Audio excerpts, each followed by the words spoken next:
Welcome to Season 3 of the Yoga Therapy Hour podcast. My name is Amy Wheeler, and I'm your host. We are so happy to tell you all that's happening in the world of yoga therapy, and we love to find guests from all over the world so that we can share and learn and grow together. Some of the things that are happening in Season 3 that we find so exciting is that not only are we continuing with the free gift that we are giving out every single week in Season 2, and you can see more about that in the show notes. But now we are adding a YouTube channel, and you can see all of these podcasts on video. The YouTube channel is called Optimal State with Amy Wheeler. Some people like to watch video. Maybe you want to use it for one of your trainings. These videos on YouTube will be there for you to use for free. We would love your support. We have opened up a Patreon page that is going to help the podcast flourish and grow. You can help us to expand and grow and create more content for you. And we'd love for you to visit the Patreon page, which is called Optimal State and Yoga Therapy Hour podcast. So let's go into our guest today, and please nourish yourself, take time for yourself, and really relax into listening to the podcast. Today, we will be talking with Shelly Prosko, who is kind of a legend in the field of yoga therapy. She's always on the cutting edge. She's an expert in pelvic pain and pelvic care. She also has written a wonderful book with Neil Pearson and also Marlisa Sullivan on pain care and yoga. And she's an expert in having self-compassion for both us as the practitioner, but also teaching our clients how to have self-compassion. And sometimes we kind of skip over things like self-compassion, thinking that's kind of the fluff. We don't really need to do that. We need to get down to business and figure out how to get rid of that pain or help this person's incontinence or whatever it is.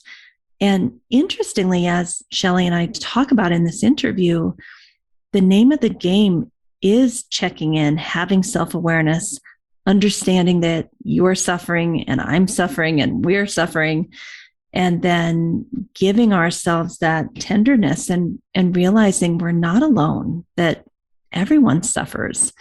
And how can we kind of lean into that vulnerability and come out the other side with self-compassion? So Shelly takes a lot of this interview to talk to us about what are the misconceptions of self-compassion.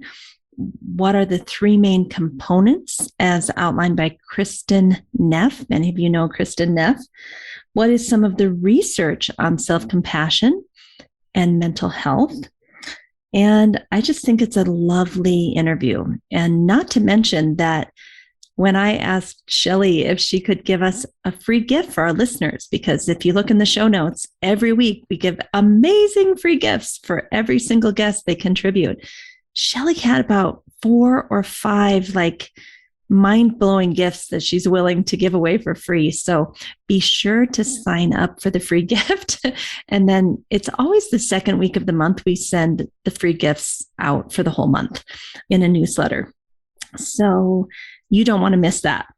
One other thing that I just want to throw in here as we talk about the 3 components of self-awareness is that we at the Optimal State have a new mobile app, and it's in beta testing, but we will definitely take your feedback and we're working to perfect it.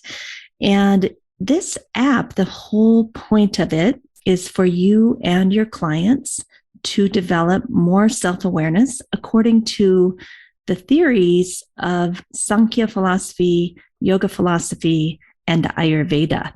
So it's all designed around the gunas and mental health. It's the only app I know out there that is doing something so unique in terms of mental health. And there's also different assessments for the gunas and how it relates to pain, the gunas and how your body image is.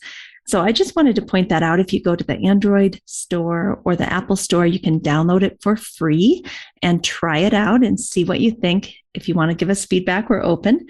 But I wanted to just tell you that tool is out there. And one of the really cool things about it is that your client could track their mental, emotional, physical, somatic pain states, body image states, and they could actually send you their data for the last 3 days or week or a month before their lesson so that you had a really accurate picture of how do they feel in the mornings when they get up according to the gunas, or how do they feel in the evenings when they're ready to go to bed in terms of their pain or their mental health. So it's called Optimal State app, and we would love for you to try it out. We're really excited. We took 4 years to develop it, and now it is here, and that's our free gift to you. If you'd like to support us on Patreon, we would love your support because we are trying to give a lot of value for free, knowing that this pandemic has been really tough on people, and we want to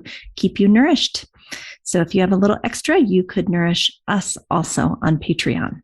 All right, have a great day. And here we go into our interview with Shelly Prosko.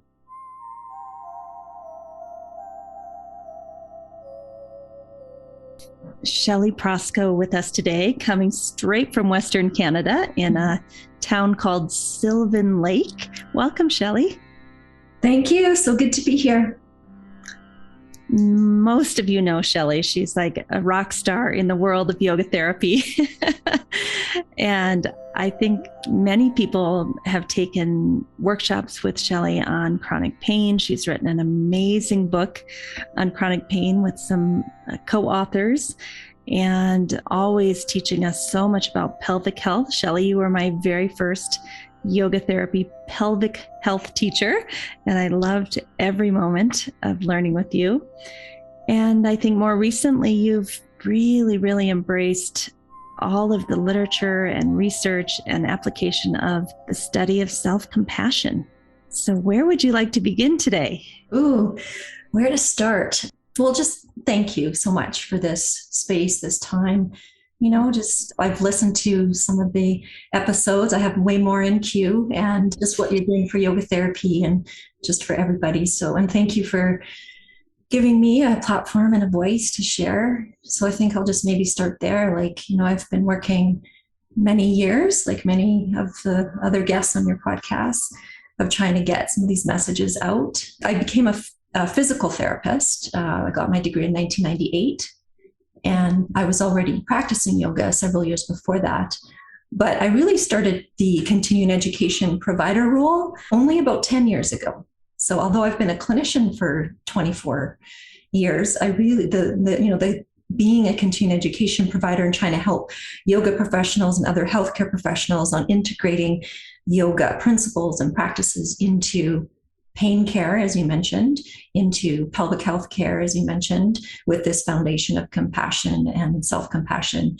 That sort of has been my passion over the last 10 years. And I still have a small clinical practice, but it's not really my primary role anymore. Now I'm more into the teaching aspect. So I don't know from there if you want to start, if anything inspires you, where you want to go from there. Okay. So what happened? Let's just take self-compassion, because I think that's a really interesting topic that other guests haven't really gone into yet.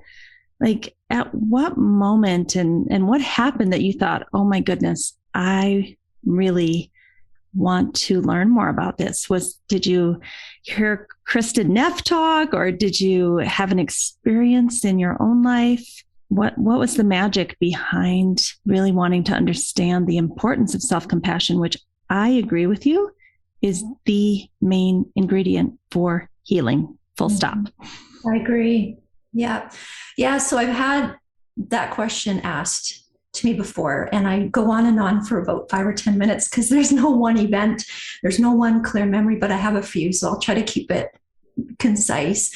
So one of the first memories is back when I was approached by some book publishers to write a book on something that I was doing. So I would present at Sitar on pelvic health, as you know, and some different topics. And I wasn't really ready and I wasn't really sure.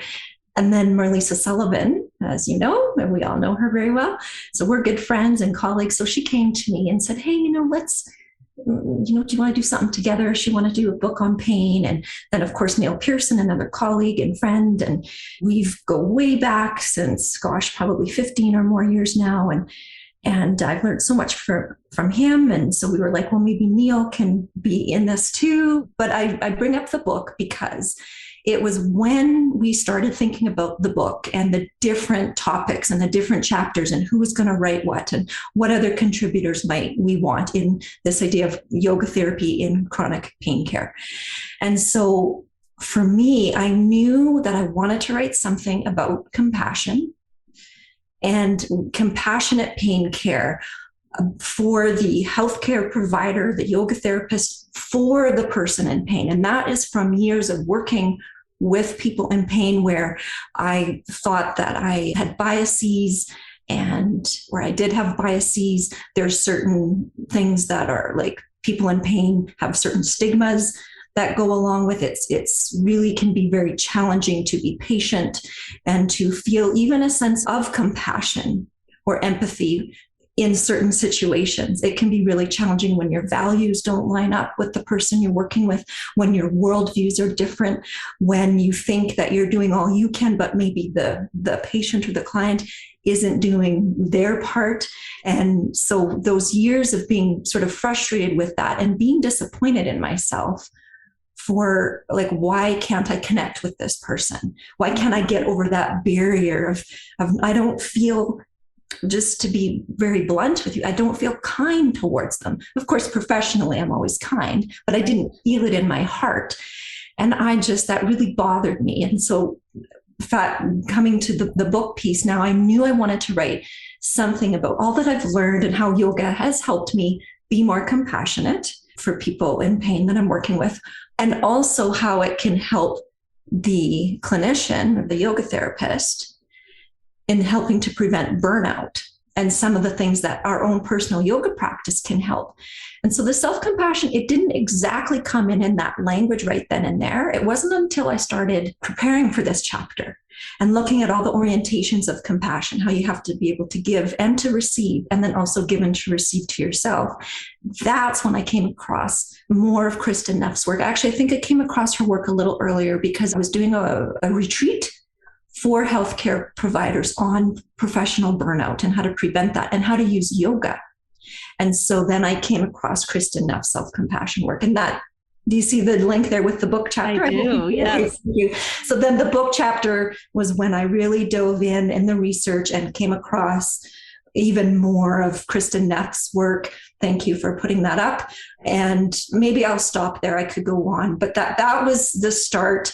And other than, well, I do want to say this other thing is when I started learning more and more about this and doing the self-compassion practices, then a whole new world opened up and I realized how low I was in self-compassion. I didn't realize it. And self-criticism and the strategies that I was using to be successful, and to get a PT degree and, do this and that and all these things and professional figure skater and, just all the things in life, happy life. And I used the strategy that worked for me. So I thought was this self-critical voice. Mm-hmm. So when I started doing these practices and learning more, it opened up a whole new world.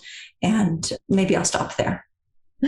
After hearing all that you have to say, one of my questions, and I always throw in these questions that aren't on the sheet, so you can always refuse them, but do you think it's possible to truly have compassion for your client if you haven't learned how to have compassion for yourself? Ooh, that's a really good question. Let me think about that for a moment. I think the words that are sticking out to me, like, is true. That's what you said, true compassion. So I guess that's where we might debate. Like, I do think that you can have, absolutely, I think you can have compassion for someone else without, and I don't think it's linear. Like, I think it's a continuum. So I don't think it's like if you don't have self-compassion for yourself, you can't have compassion for another person. I don't think it really works that way. I think it's a continuum. So, but, I think we do have some research that shows the more we train self-compassion, it does show an increase in care and compassion and concern for others. So that's interesting. So yeah, I don't know. I guess I didn't answer that very well, but it is very, and to speak to that, I will speak to that in my own experience. It has helped me. Now you would have to ask the people I serve if they think I'm offering compassionate care. That's important. I can't say, how compassionate I am. You have to ask the receiver. But I would say, just from my observation, that and how I feel on the inside, these self-compassion practices for the last few years, Amy, absolutely. It has helped me be less judgmental and all those things that I was to myself. Lo and behold, I found out, oh, I'm actually doing that to others and I don't realize it. I am judging them. I do think that, maybe the barriers why they aren't continuing, their home practice, or they're not doing the things that we agree to, or maybe it seems that their version of the truth is changing, et cetera, et cetera.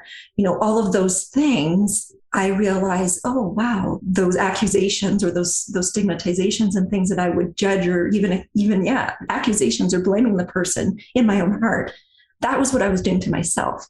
So once that shifts, and that's a work in progress, of course, I do notice, much more love for someone who maybe doesn't have the same worldview or values as me. I do. So that's just my own experience. I just think anything we haven't really worked on in ourselves, we tend to project onto other people. So I'm not saying it can't happen, but I think if we do our work around self-compassion, it's probably more likely that we'll give true compassion to others. I would agree. Yeah, on a deeper level, like I said, it's a continuum. So I still think we can be wonderful, fabulous, serving therapists and really help someone, and we can be compassionate to a degree. Yeah. That said, I agree. If we're low in self-compassion, I do think that would negatively affect the compassionate care that we're trying to give. And isn't it interesting that you and I are women in probably our 40s and 50s, somewhere around there? I'm 50 this year. Woohoo! In December. Yeah.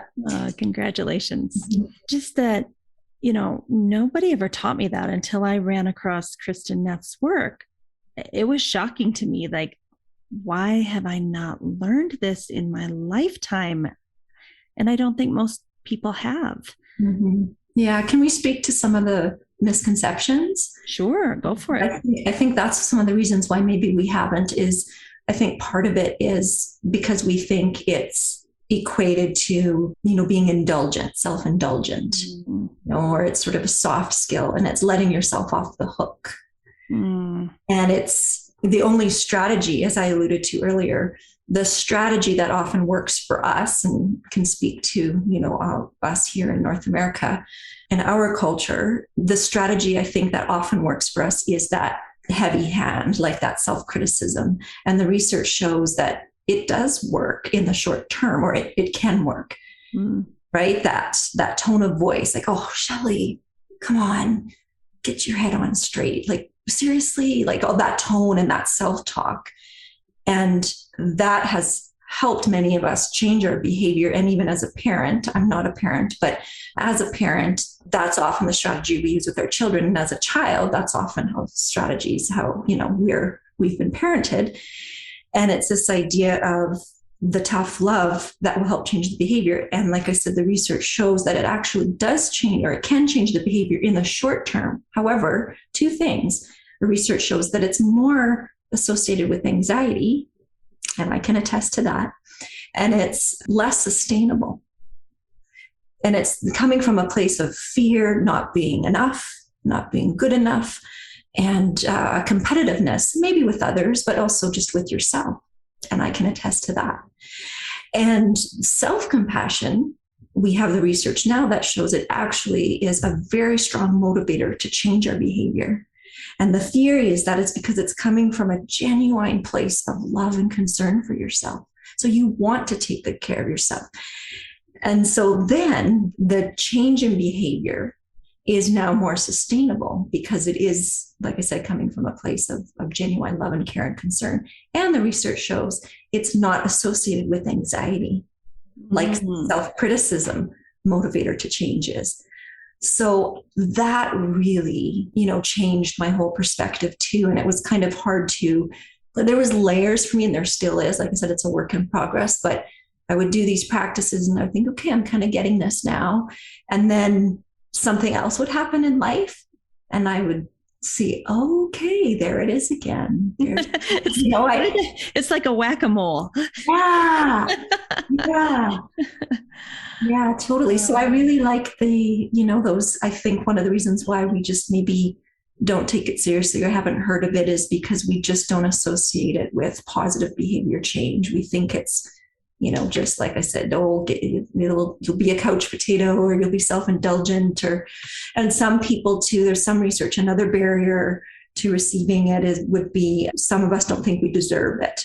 So that's a really interesting one too. There could be all kinds of reasons where, there might be past shame or guilt, and we just don't feel that we are deserving of compassion from others or from ourselves. So that might be applicable to some people as well. You and I both train yoga therapists, and when I talk with them about self-compassion, some of them have such a strong inner voice that is kind of competitive and kind of pushing, that they say, but you can't just let people off the hook. You can't just let them not do their practice or not do the lifestyle change. Like, basically, if we don't push them, they're not going to do it. What do you say to that? Well, that's the idea that, we have to define, like, well, what do we mean by compassion? So, when we're looking at compassion, it has to include yourself, and it has to be ultimately right action towards the greater good for yourself. So if it's not including that, and if it's including things like let yourself off the hook and that's not compassion then, right? So true compassion is really looking at you're struggling, noticing that you're struggling, you're suffering, and then having the motivation to alleviate that and taking the actions that you need to then alleviate that struggle and suffering and to help you move and progress towards, like I said, better right action in line with your values. And so if it's not doing that, so if the person is not participating in their home practice and so forth, the compassionate response to that would be to wholeheartedly go through the ingredients of compassion, which I can go through briefly, but continue to help prime for compassion to emerge from that relationship that you're having with them in that moment. So the job is, how can we help that person increase the compassion for themselves so that they have that genuine care and concern for themselves? And then what are the barriers? So why aren't they participating in the home practice? Is it and that's a whole other podcast. Are the things they're doing meaningful, valued? Have we really gotten to the root of what matters most to them? Or did we just ask, what's the matter? I love that, moving from what's the matter to what matters most to you. So put it on us as the therapist, how can we contribute to helping the person? And it might not even be to continue with that home practice. It might be something, what are other barriers, accessibility or resources or support, or what's going on socially in their life. And, so it's our job to really look at what's going on here. So I think that's how I would answer that, is that a true compassionate response is indeed to help figure out, how can I serve this person? What are their needs? And maybe they don't know them, and so this is a process, right? A process. I was going to say process oriented instead of outcome oriented, instead of like, why aren't you doing your home practice? Which is kind of accusational and judgmental and assuming the worst. Instead of that, saying maybe, what are the barriers? What do you find gets in the way? What comes up? So how can I help you more? How can I serve? How can I help you help yourself? Yes, exactly. Yeah. What can we do? Curiosity comes to mind. Just highlight that, put on a sticky note everywhere in your room. Just curiosity, curiosity. How can I serve? How can I serve? Yeah, that's so let's pretend I'm your client and I've shown up for the fourth week in a row without doing anything I promised. And I'm feeling ashamed, and you are recognizing that I am having trouble achieving my own goals. And you're going to teach me a little bit about self-compassion. What would you say to me? Oh, okay. I'm just throwing them at you. Yeah, no, I love it. I love it. It's good. I'm like most therapists, I'm someone who's, in the moment and go with the flow, and then whatever comes out, comes out. So sometimes but let me see. Okay. So the first thing that I do, I put that in air quotes, is to help me figure out an answer, because I want to respond here, right? And give someone a valuable tip and everyone listening. So the first thing I do is really, Amy, it's nothing. That sounds kind of weird, but when I'm hearing this and I have all these ideas, I know, it sounds like, she's lacking self-compassion. And I take a breath and I sit back and I go to that place of curiosity. And so I give the person space. So that might not be exactly the answer you're looking for, but I love it. The first part of it. I have to do that because if I don't, to me, that's just what this is all about. You're giving them space. And so then what happens is in that space, and I don't know the question I might ask, tell me more, or I just, prompt them to tell me more. And then it gives them space. And usually within that response, I can feed off that. And then it helps me, where's there may be a little something I can share. So that would be the first, and it's the key and very, very important part.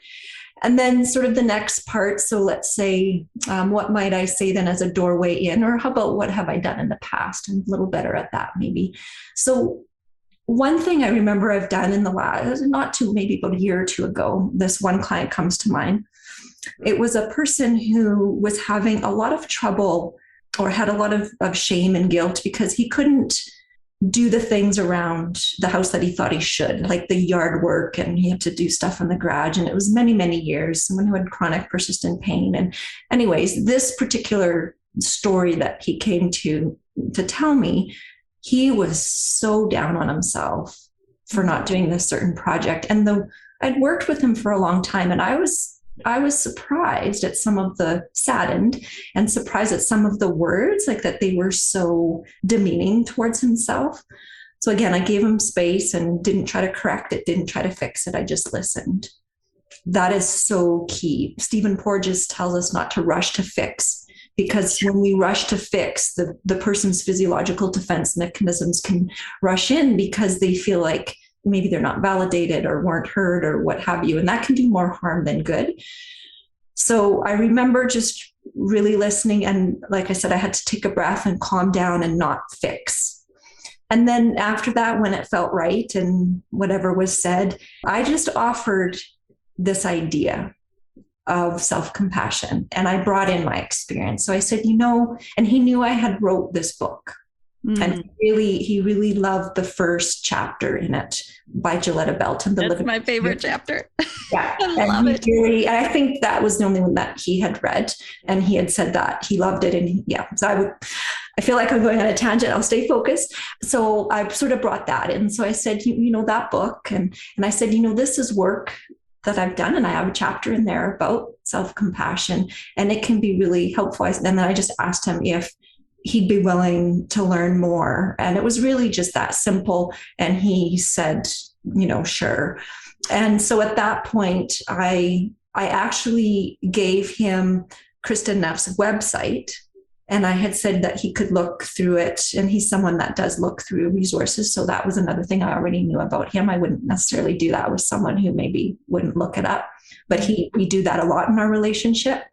In that moment, I said, there are 3 components. And so I just basically very, very briefly said, self-compassion, from what we know, can actually help you be a little bit more aware that you're struggling. And there's some techniques and practices that might help you with these really struggling times. And I think the key point was that practices aren't meant to fix or make you feel better. They're there because you're struggling and because you feel bad. So I think that he liked that I wasn't trying to change anything. And so I just shared that really quickly, I think in a minute. And I said, it's pretty simple. The 3 components are just first being aware that you're struggling. So that's number 1, aware. He was listening. He was into it. So I kept going. That's why I shared the 3, because he was open. And then there's another piece, just to know that you're not alone. Yep. And so there's lots of other people out there who share the same kind of feelings of shame and guilt, and it's normal. Yep. And so that was it. And then finally, the 3rd one is helping you find something you can do just to give you some compassion, some kind of kindness towards yourself. And then I think usually I tell people here, and I think I probably said this to him, was that's a hard thing to do. And if you, after you read some of this stuff, if you want, I can help you, and we can have some, and I bring a lot of lightness and joyness, and we can have some fun with it. And if you want. And so that was it. It was quite brief, way more brief than I just spent here. Then he went home and he looked it up, and and it was just, he found it really valuable. And then the next session, or maybe the one after, I can't remember, I offered to do the self-compassion letter. You can write a love letter to yourself, so then I said, okay, you want to try that? He went back a few weeks later, he comes back and he couldn't do it. He's like, there's no way I'm doing that. It was too awkward. It felt horrible. But he ended up writing a letter to a family member that he said it was a long overdue letter that he wanted to write to this family member who happened to be having a terminal illness and was on, not going to be around for a while. So anyways, he was really, really appreciative, and he really valued and got a lot of writing this letter to this other person. That came from all of that, and very healing. And in the end, the larger story is, it's all a process, as you know, but all of that has been helpful in this particular person's journey in helping him live with his pain better, with more ease, and move with more ease, and return to some of these functions like working in the garage, doing yard work. This is all really important pieces of that progress that he made. It's so interesting, because I don't think people really put it together in their head that by becoming aware that you're suffering, knowing that this happens to every human on earth, and that you can be tender with yourself. Mm-hmm. I don't think people put that together with, I will be able to move better. I will not have as much chronic pain. I mean, it's pretty remarkable. Yeah. And this is what's sometimes challenging as a teacher. I'm sure you come across this too, or maybe I should ask you if you come across this, but sometimes it's hard to put these things in words. And that's one thing I'm working on as a continuing education provider for professionals, is how can I get these messages across more? How can I link these things together more? It's hard I don't know about you, but it's sometimes hard to teach, but I guess through story is helpful, and through examples. So I'm working, on doing that. I tend to be quite conceptual, and I bring in all the science and the evidence, which people love and appreciate. But it's like, now the next step of how does this all come together? And people like you and I that have been doing this for a long time, we have a lot of clinical experience. So we have the experience of how it all comes together, but it's so convoluted and it's so interdependent to put it into, concrete words, to actually say this is how it's related. Or I don't know. Do you find it challenging, or is that just me? Is it my Vata brain? No. I work with a lot of college golfers, and the part of those 3 steps that I can just see the stress melting away is the second one. When I say, this happens to all college athletes, you're not alone. There's a whole layer of shame or guilt or something that comes off, because I think especially in golf, they're embarrassed if they, shank it off into the woods or into the water or something. And in their minds, they're all alone, and no other golfer has ever done that in front of a crowd. And it's so humiliating. So just to take that pressure off and be like, look, this is human. We all have this.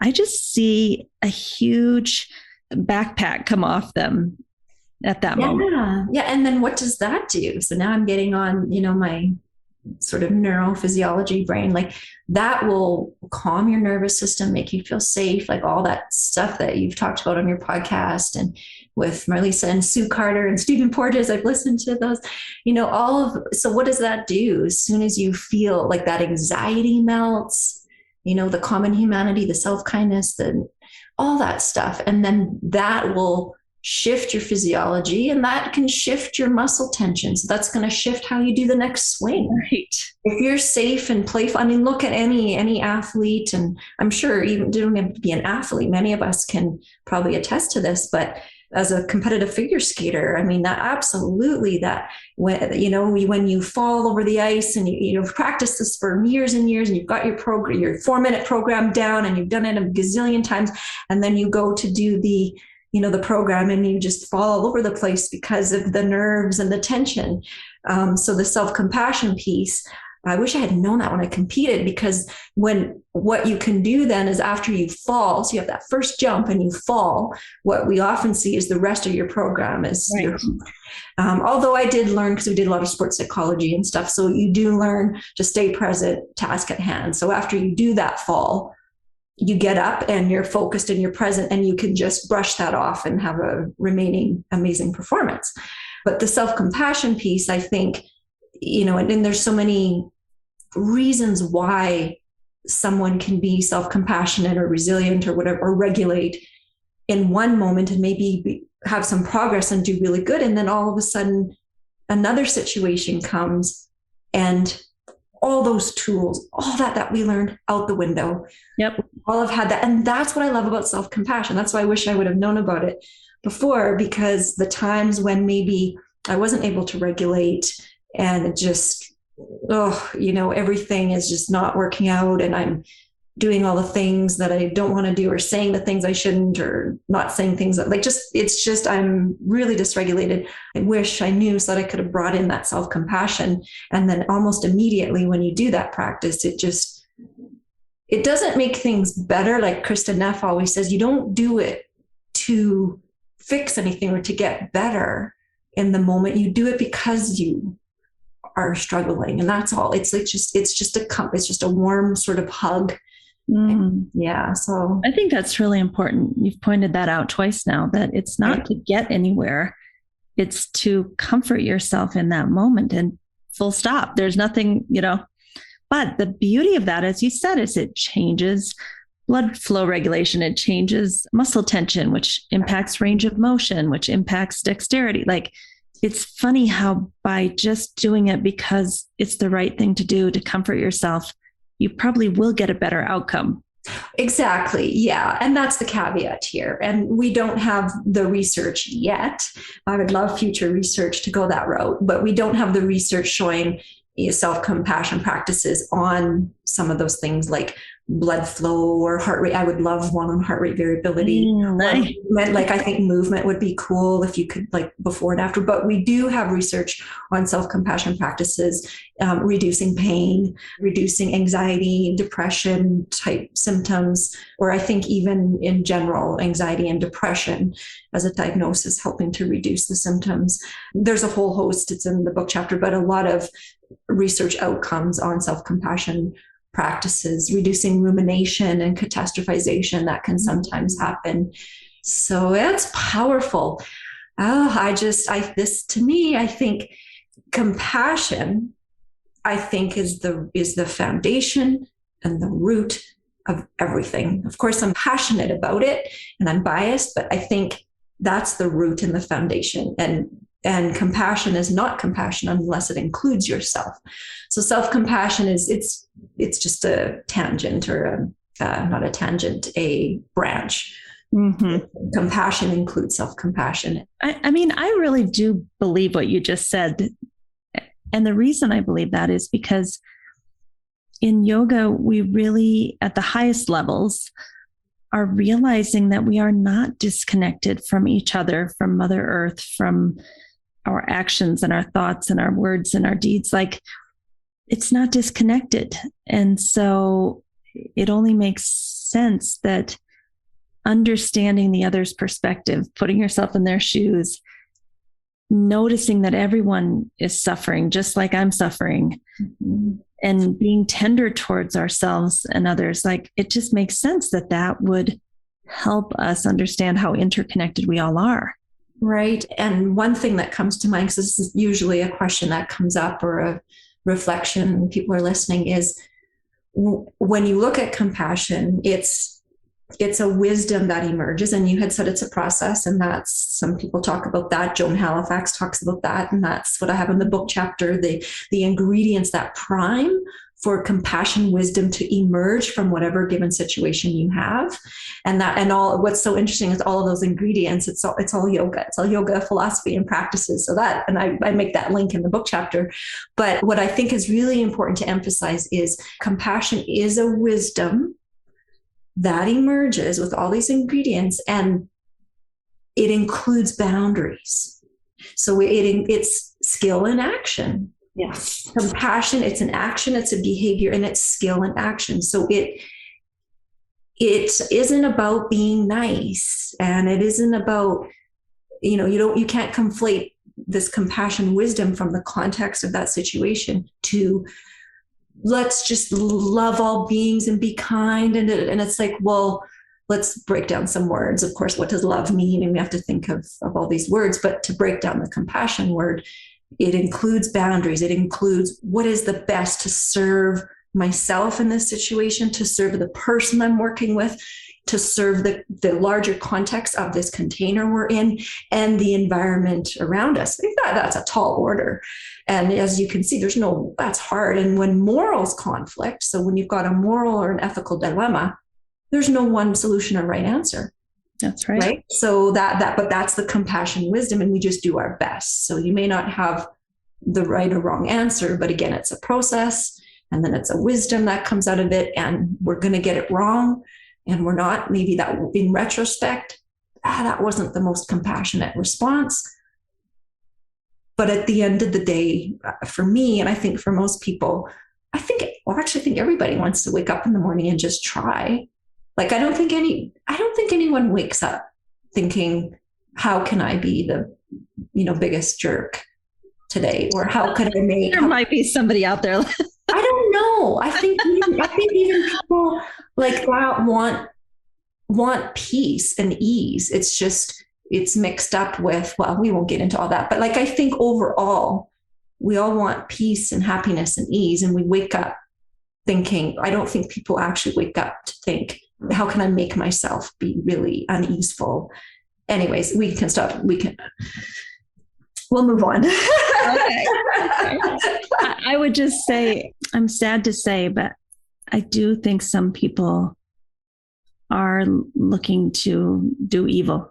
And those aren't the people that we're talking to, but I think it's important to acknowledge. And that's why boundaries are important, right? Well, that's important. Do you think, well, I guess it's neither here nor there. I was going to say, do you think that's sort of sociopathic or psychopathic maybe tendencies, or? Yeah, I mean, it could be that, but I also want to, but I hear you, boundaries. And yes, I want to say about boundaries that everybody wants what they want, when they want it, how they want it.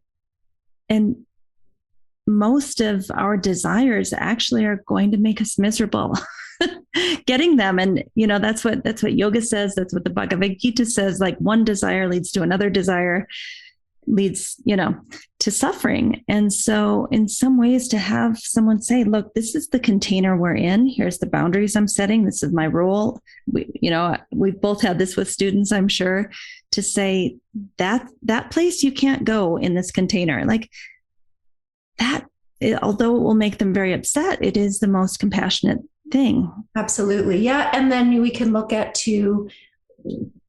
when we're looking at the larger context, we're there to serve, I'm repeating this, but to serve self and to serve others.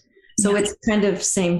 So yes, the boundaries, setting the container, everything you just said. And we're doing that for me, for you, for us. We're doing that for the goal here, whether it's me teaching a student, whether it's me with a client, whatever it may be. So it's always in service of us. And so setting that boundary for myself, if I'm going to be able to help you, help yourself and so forth. Again, it's that compassion wisdom. So we need to make this whole situation going towards that skill in action, or going towards that right action in line with my values, in line with your values. And if they conflict, now we need to work at it even more. And it's process. And it's not always easy. Do you ever doubt yourself? I mean, I feel like when we come together in this very deep, intimate way of, I've got my values, you've got yours, our beliefs are different, our perspectives are different, we're looking at the same situation, feeling two completely different ways. I sometimes get really tired, like, whew, we're doing this again, right? Do you ever have any self-doubt? Like, oh my goodness, this is hard work. Never. I'm 100%. I'm the most confident person you'll ever meet. It's just a constant, self-doubt, I think, is just a constant sort of thing I work through. Consistent would be maybe the better word. So yeah, my short. And what do you do with that?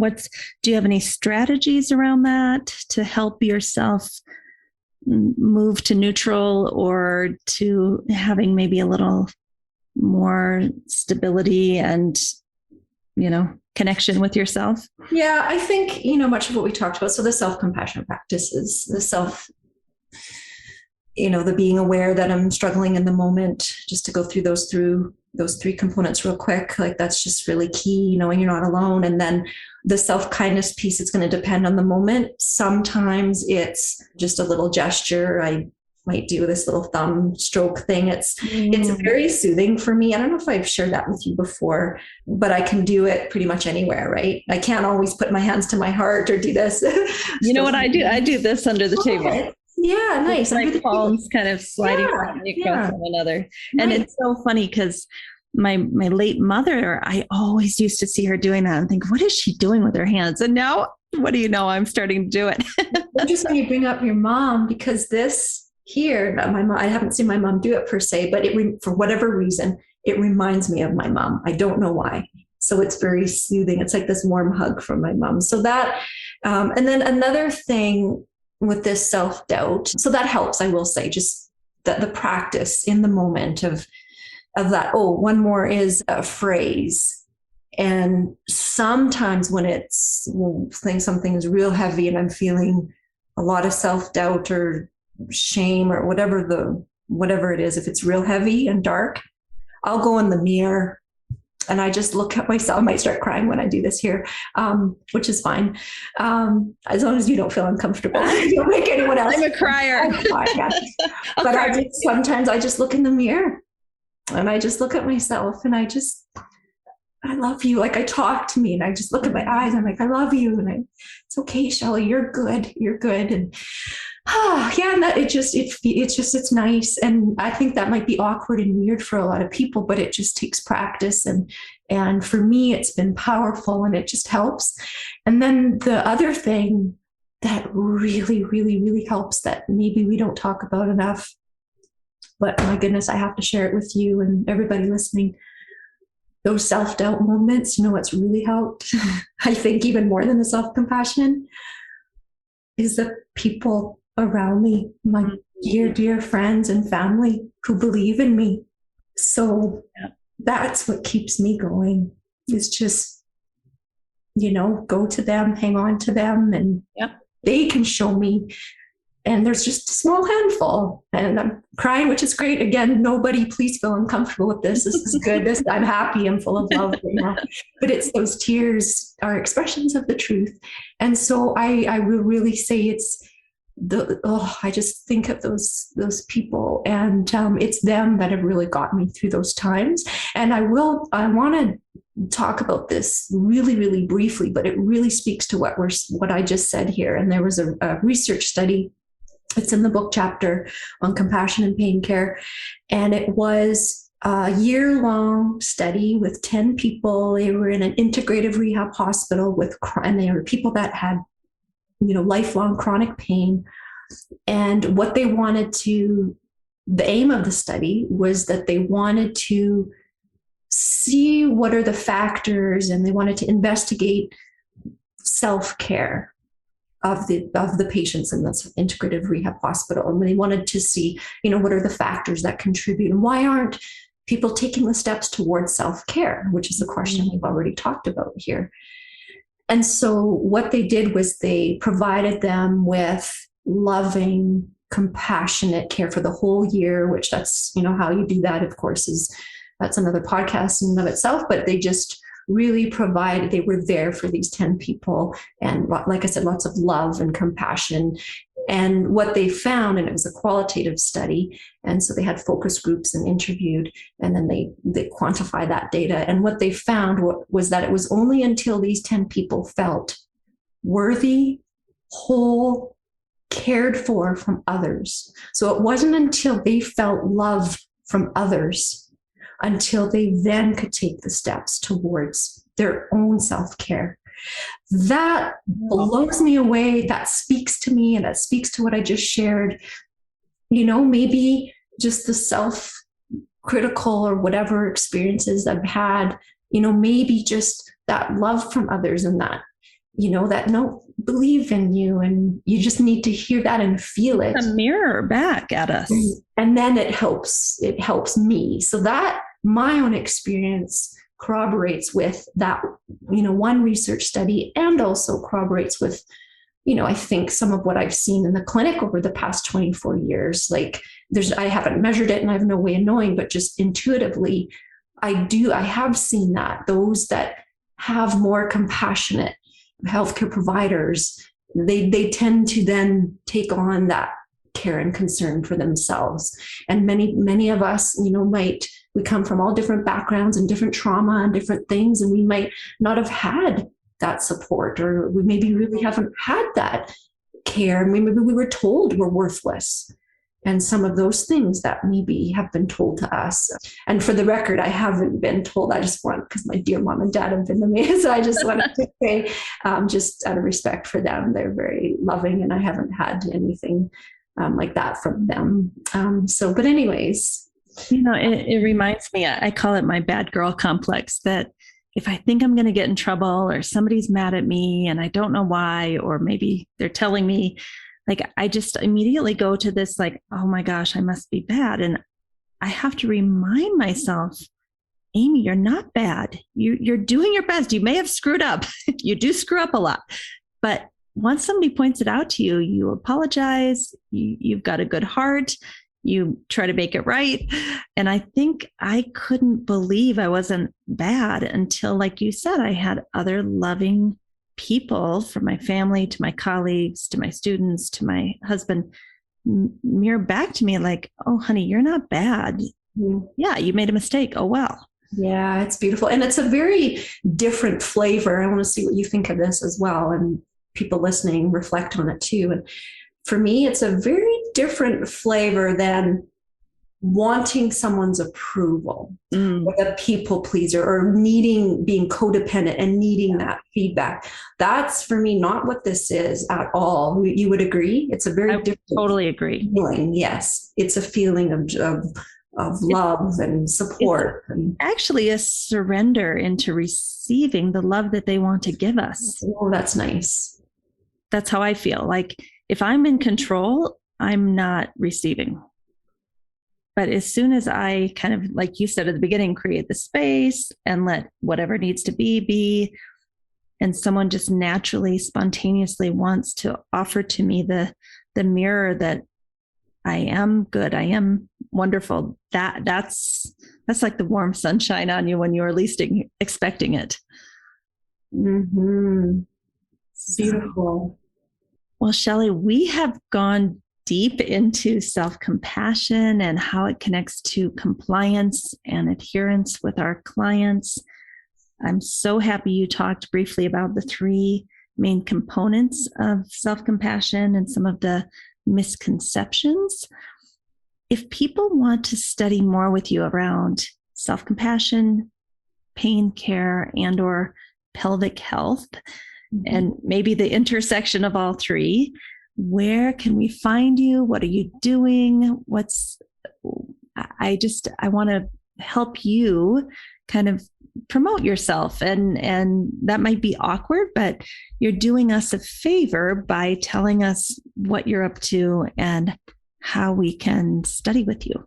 Well, thank you. Thanks for the opportunity. And I've done a lot of practice on feeling comfortable and unapologetic because I just want to say I've really come to that over the years of being a solo, an entrepreneur or being a sole proprietor. You have to do this stuff. And so this is good. I do not feel ashamed or embarrassed or awkward to share this stuff because the self-compassion practices too have helped me to.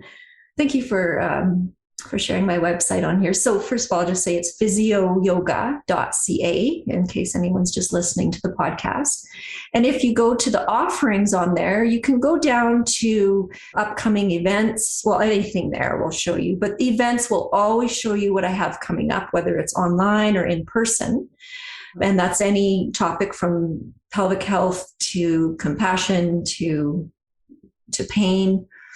And then if you go on that offerings, and you don't have to go through every tab, there's a bunch, but of course our book is on them there and everything. But there's a lot of resources as well. We do have a book club webinar series, and we finished the live portion, but you can still access all of the recordings. And it's through Embodia. It's great. There's, I think, 11 or 12 of us, different contributors. It's, almost 25 hours of content. We've got practices along with the presentations. And it's a beautiful club with it goes through each and every chapter and all the chapter contributors. The book that we're talking about for those who are not seeing this is called Yoga and Science in Pain Care by Shelly Prosko, Marlisa Sullivan, and Neil Pearson. Mm-hmm. Yeah, with many contributors, maybe, and the online courses and videos that I have some paid practices on there and some paid products. And that's where you're going to see the courses and the webinars that are all pre-recorded. So pretty much this page you're on gives you anything of mine that's pre-recorded. And then when you get through some of that paid stuff, there is a whole bunch of free stuff. I've got free webinars talking about, I've got my med talk on there and my presentations I've done at different academic conferences on where yoga therapy fits in comprehensive integrative pain management. And so a lot of these presentations, this is where all the free stuff starts here. You can use these presentations somehow, in your work and trying to integrate into healthcare system if you need it as a resource or you need someone to back up the research. There's a lot of really good free That's stuff. Amazing. I'm just looking like, wow, I could use 4 of those videos in my course. Yeah, and they're free. Yeah, go and I know you have lots on your plate, but if you have a look and have some time to review them, you may find that they're relevant for your students. And you saw in there too, there were the compassion webinars. Those are all free as well. But yeah, I think just go to physioyoga.ca and it's all in there. And I'll be at Sitar. I don't know when this is going to air, probably after. Just before Sitar, yeah. Oh, really? Okay. So I'll be there and I'm presenting there on some yoga research that we didn't get a time to talk about here today, but you can either join us at Sitar or online. You can see that. And just some different courses. I have new ones coming up in the fall. Well, that will be around the study, the yoga research study that I did. And then also the Pain Care Aware certification. Just it's all on my website. And for pelvic health, I have that pre-recorded course. And of course, I want to shout out to Sherry Ryba. And she's got her book, Pelvic Yoga Therapy for the Whole Woman. And I had the honor and privilege of writing the foreword for that. But definitely check out her book. I think it'll be there. Spell her name. I'm so excited about this. Yes, it's I'd like to say, and it was so amazing. It's so good. It's so good. She's a great writer. She's a beautiful writer. It's poetic and it's very educational. It's evidence informed, very compassionate. It's like I'd always tell her, it's like a warm hug and the practices that she has and the self-exploration, and she stays within scope of practice, it is just a must-have for yoga therapists. So you spell her name Cheri, so Sherry, Dostal-Ryba, so Dostal, and then Ryba. Thanks for mentioning that. We're going to have her on the podcast very soon. So good. Yeah, not to miss that one. So she can dig deep into the pelvic health portion. Yeah, we didn't really have a chance to speak to that, but. Well, thank you, Shelly, for your time, your energy, your love, your attention. You have just been such a leader in our field from the very, very beginning. As yoga therapy is emerging, you're just a real constant pillar of goodness, and also just bringing the evidence-based research, bringing the goods. Anyone who has ever studied with Shelly will tell you that every moment of her teaching is just full of wisdom and really great stuff. So can't go wrong. Wow. Well, thank you for that. That means a lot to me. We work hard to try to, just do the best we can. So that means a lot that it might be impactful in some way. Thank you. Thank you, Shelly. I love you very much, Amy. I love you very much, Shelly. It was such a pleasure to speak with Shelly Prosko, and I just want to thank her. As we were getting offline together, we both said that our hearts kind of feel open and full, and it was just really nice to go slowly and share this information about self-compassion. And I actually think, as a yoga therapy trainer, this is one of the hardest things to train for our trainees. We've been given these messages since we were very, very young to work harder, work faster, produce, be competitive, be a type A person. And to train that out of someone and flip it on its head and say, no.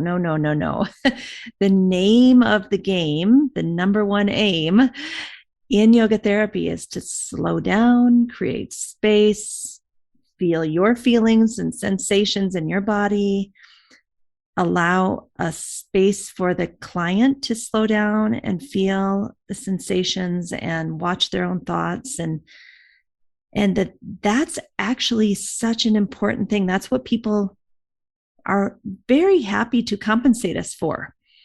Somehow in our little brain, we only think that giving them methods and techniques and this breathing thing, and did I choose the right posture, and how was my meditation? And it's kind of self-referenced in a way, like, did I do good as a yoga therapist, and throw out enough stuff, enough lifestyle techniques, or whatever it is. We kind of grade ourselves by, wow, did I assess them well? And did I give them all those tools and techniques?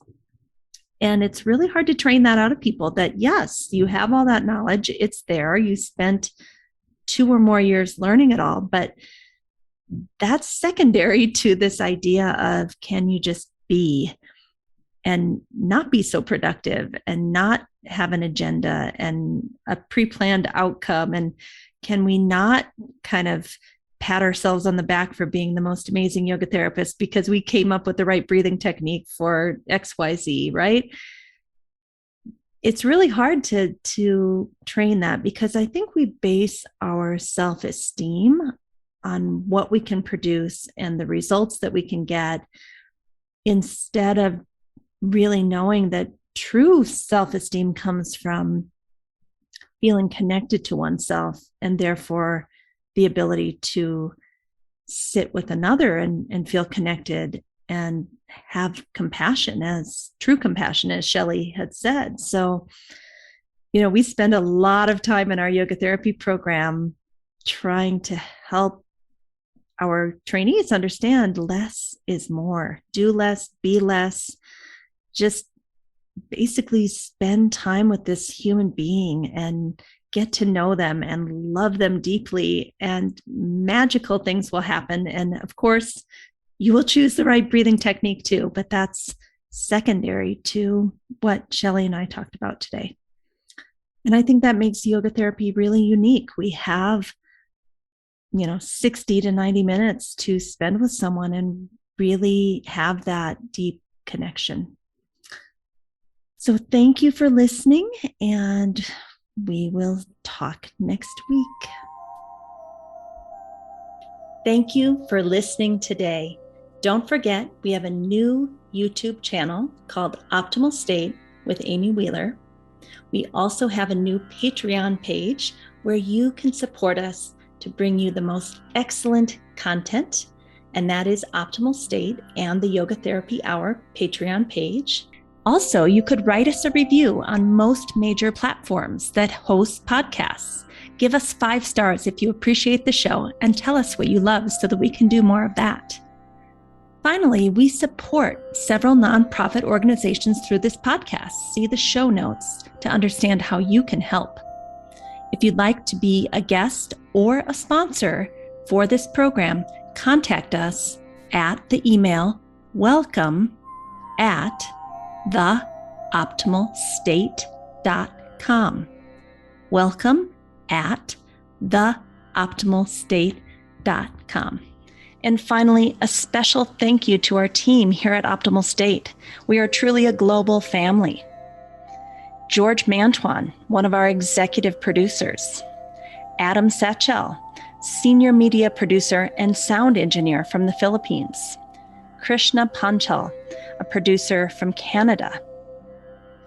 Modupe Abdullahi, who does the show notes and is an editor for us from Nigeria.